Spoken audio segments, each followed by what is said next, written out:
tonight, an improbable hope became an undeniable reality. Let me take this opportunity to thank the people of New Hampshire for a great victory tonight. We just heard from the first two of 50 states. Two of them. Not all the nation, two. Now where I come from, that's the opening bell, not the closing bell. Biden's campaign downplayed the relative lack of energy or big crowds in Iowa and New Hampshire, pointing out that polling showed him as a frontrunner. What does your gut tell you about Iowa next week? My gut tells me things are going well, and it's not inconsistent with the poll. It's going to be close. The future of former frontrunner Joe Biden now in question. I am not going to sugarcoat it. We took a gut punch in Iowa.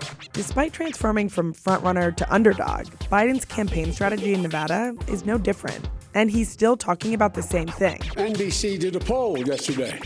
It says Joe Biden is best equipped to beat Donald Trump. That's what your poll said. Back in 2016, almost every national poll showed Hillary as the clear frontrunner.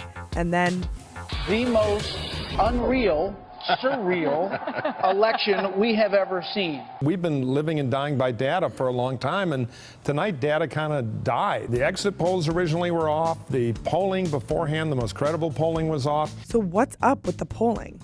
It's a misnomer to say like national polling was incorrect in 2016. National polling was correct. It's tough to judge the quote-unquote accuracy of national polling. What any pollster will tell you is that polls are not meant to be predictive. They're a snapshot of a moment in time. Hillary Clinton did in fact win the popular vote over Donald Trump, which is what national polls said they were going to do. The problem came in these incredibly close margin states in Michigan, Wisconsin, and Pennsylvania, where polls underestimated the president's support, and those states ended up being decided by an incredibly close margin.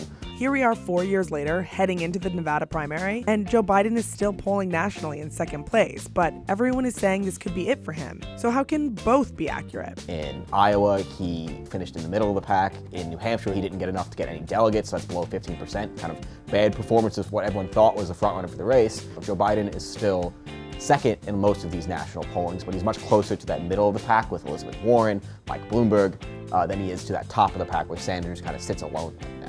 We don't really know what the electorate in Nevada is going to look like this year because early voter turnout in Nevada has been incredibly high. It's a caucus state, and this is one of the first times they've done early voting. This year almost matched 2016's total amount of voters, but right now it looks like the two of them are fighting it out for the most Latino support in the state. But from the polling we have seen out of Nevada, it's looking like it's going to be a real fight between Sanders and Biden. The important part about this race so far is that Biden is right when he says it's really not all that much decided, or at least on the delegate race it's not. With all the respect in the world for Iowa and New Hampshire, I'm not counting Joe Biden out. The first real big test of delegates will come on Super Tuesday, which is where someone like Biden is holding out hope that he can kind of turn the ship around. Just because somebody is ahead in a poll 6 months ago doesn't mean that poll's wrong when voting starts happening 6 months later. Electorates change, elections change. Polls are a snapshot, not a prediction. So you should always look at a poll with that in mind.